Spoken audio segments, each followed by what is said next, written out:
Olá pessoal, muito boa noite, muita paz a todos, namastê. Bom, a aula de hoje é sobre câmara de cura, com auxílio dos restos terrestres. Bom, o que vem a ser uma câmara de cura? Antes de falar da câmara de cura, vamos falar de campo de cura. Campo de cura. Como é que a gente organiza um campo de cura? A primeira coisa importante é, vamos eliminar o médium da jogada. Eu já vou explicar para vocês por quê. Primeiro, é raríssimo o médium de cura bom. Muito raro. Então, ninguém pode fazer. Né? Então, nós vamos criar uma forma, foi o que eu conversei com os espíritos, né? Os ETs, inclusive, né? Precisávamos bolar uma coisa que todo mundo pudesse fazer. Nós não podemos ficar mais na dependência de médiuns, de sensitivo paranormal para fazer as coisas. Tá? Então, há um tempo atrás nós bolamos um esquema, né? Isso aí foi lá na década de 90, que nós fomos instruídos pelos irmãos das estrelas, né? A fazer uma coisa que nós chamamos de círculo de luz. Eles deram todas as coordenadas de como a gente deveria fazer, organizar, para então executarmos e eles pudessem vir e fazer a parte deles. A parte operacional, a parte do trabalho deles. E o que nós tínhamos que fazer, o que nós tínhamos que preparar, que condições nós teríamos que realizar para então organizar uma câmara de cura. Tá?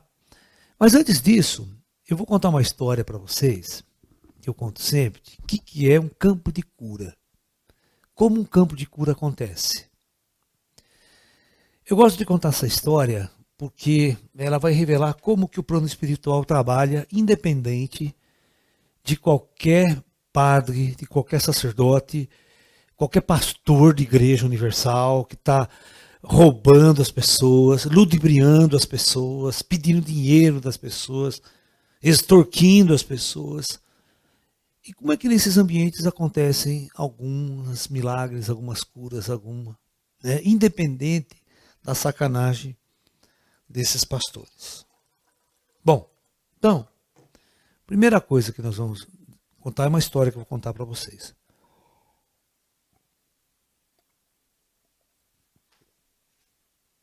Existia uma cidadezinha no interior de Minas Gerais, há muitos anos atrás, isso faz muito tempo, mais de 50 anos, na década de 60, né? O dono de um jornal dessa cidade estava indo à falência, porque nada acontecia na cidade, sabe? Não tinha notícia, o povo não comprava o jornal dele, quanto mais comprava o jornal da cidade grande. Então, o jornalzinho dele estava indo à falência, né? Porque anúncios, as coisas, depende muito de tiragem do jornal, né? Se ninguém compra o jornal, ninguém anuncia, né? Você está entendendo? Então, aquela coisa toda. E ele tinha um sítio, né, na zona rural, e um belo dia ele estava voltando do sítio dele, da zona rural, ele viu lá embaixo, assim, na baixada, uma casa muito simples, muito humilde, né? Inclusive até coisa de barro, até a casa muito simples, muito humilde, e uma menina brincando, uma menina de uns 7, 8 anos de idade, brincando num balanço.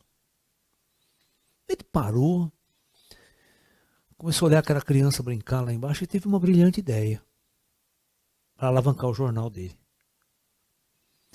Ele foi lá embaixo, conversou com os pais da menina. Eles eram muito humildes e simples. Ele falou que ia dar uma grana muito boa para eles, se eles concordassem em fazer tudo o que ele pedisse, tudo o que ele ordenasse. E que todo mundo ia sair ganhando sem problema nenhum. E não ia prejudicar ninguém, nada. Tal. E ele concordou. O cara concordou. Sentaram, conversaram, discutiram. Ele vai, isso era uma sexta-feira. O jornal dele saía só de fim de semana. Ele escreve uma matéria de capa no jornal. Menina de 7 anos de idade, na zona rural de nossa cidade, né, tem contato com a Virgem Maria. A Virgem Maria aparece para essa criança e ela dá essa mensagem. Tal, tal. E ele mesmo que bolava tudo. Bolava a mensagem, o que a Virgem Maria falava. Nossa Senhora! Só que ele não falou aonde era a menina, quem era a menina na primeira notícia. E no final da mensagem, ele colocou que a Virgem Maria iria reaparecer exatamente há um mês, tá? Num sábado ao meio-dia. O jornal dele começou a vender. A cidade inteira comprou o jornal. Gente de outras cidades mandando comprar o jornal para ver a matéria. Nossa, ele teve que tirar umas 10 edições a mais do jornal dele. Foi o maior boom da história do jornal dele. Jornais de outras cidades, da capital, inclusive, começou a pedir informação de matéria para ele. Ele vendia matéria. Ele era jornalista, certo? Então ele vendia matéria para Estadão, vendia para Folha, começou a vender para grandes jornais a matéria. Que só ele tinha exclusividade sobre as mensagens. A menina só falava com ele, só contava para ele as mensagens, entendeu? Não falava com mais ninguém. Esse era o trato, né? Bom, vocês imaginem daqui mais ou menos um mês se passou aquela notícia. Aí ele revelou o local, a chácara onde a menina recebia, aquela casa simples. Ele preparou a menina, fez uma roupinha muito bonitinha para a menina e explicou tudo que ela tinha que fazer, que ela tinha que se ajoelhar e ficar ali quieta, sem fazer nada, mais nada. É como apareceu de Fátima.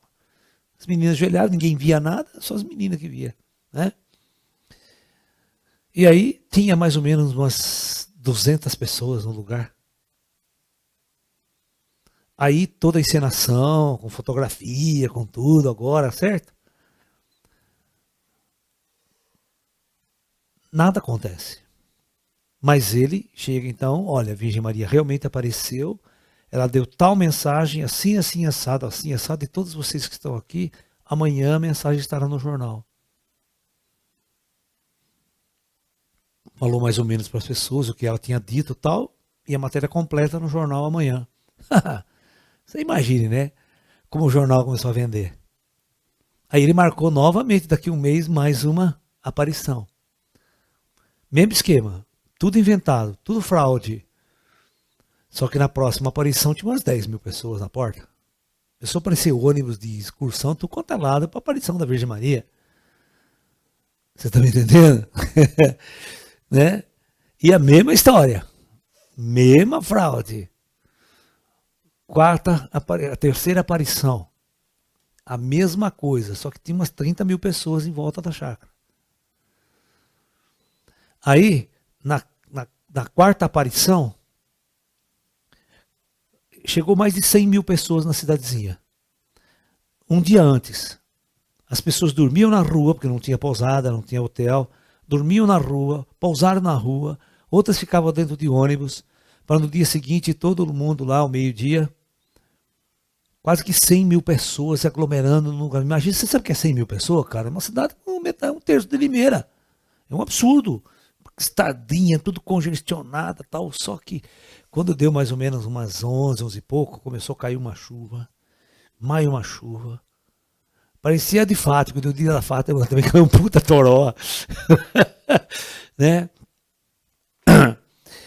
E aí, 11h30 parou a chuva, certo? O sol saiu, brilhando novamente, aquela coisa toda, todo mundo foi lá, se assentou em volta, começou em oração. Ele preparou o lugarzinho, que tinha um altarzinho que ele preparou para a menina se ajoelhou, tudo, né? E todo mundo se ajoelhado, aquelas milhares de pessoas. E vai ficando aquele tempo, vai passando o tempo, de repente, cegos começavam a enxergar, surdos começavam a escutar, paralíticos começavam a andar. Inexplicavelmente, começou uma corrente de cura e de milagres ali, inexplicável. Mas é uma coisa assim absurda, de centenas e centenas de pessoas se levantando, gritando que estava enxergando, que era cego, e uma coisa de louco, uma histeria em massa de cura. As pessoas começaram a ser curadas de tudo quanto é lado. Né? E era uma fraude. Tá? Esse jornalista, ele ficou tão assustado, mas tão temeroso com tudo aquilo que estava acontecendo, que no dia seguinte ele foi no jornal e escreveu que foi a última aparição da Virgem Maria. Nunca mais ela apareceu. Ou seja, a pergunta é, então, se era uma flaute, por que as pessoas começaram a ser curadas? Bom, o que aconteceu naquele lugar? Aconteceu um campo de cura. Eram milhares de pessoas em romaria, em oração, pessoas humildes, pessoas simples, pessoas sofrendo, que não tinha nada a ver com a fraude do cara lá. Eles foram com a fé e com a crença de que seriam curados pela Virgem Maria. O plano astral planeja uma descida de uma tecnologia avançada, entendeu? De centenas e centenas de espíritos descem com tecnologias muito avançadas e começam a curar as pessoas. Independente de quem está lá criando o foco da reunião. Se é um charlatão, se é um bispo filha da puta, certo? Porque ele vai ter o dele lá na frente. Mas as pessoas humildes não têm culpa de estar indo lá. De ter a fé, de acreditar, de ser até extorquida. Você está me entendendo? Então, por isso, para se criar um campo de cura, basta uma intenção verdadeira. Você não precisa de um médium, você não precisa de um paranormal. Você precisa criar um foco onde as pessoas vão com muito amor, com muito carinho, com muita devoção e com muita crença e fé de que serão auxiliados pelo alto, de que serão auxiliados pelas forças superiores, pelas forças espirituais. Vocês estão me entendendo? Então, baseado nesse princípio, os extraterrestres, lá na década de 90, eu tinha um espaço em São Paulo, pediu que eu organizasse uma câmara de cura, né? Que eles queriam trabalhar nesta câmara de cura para ajudar e auxiliar as pessoas necessitadas.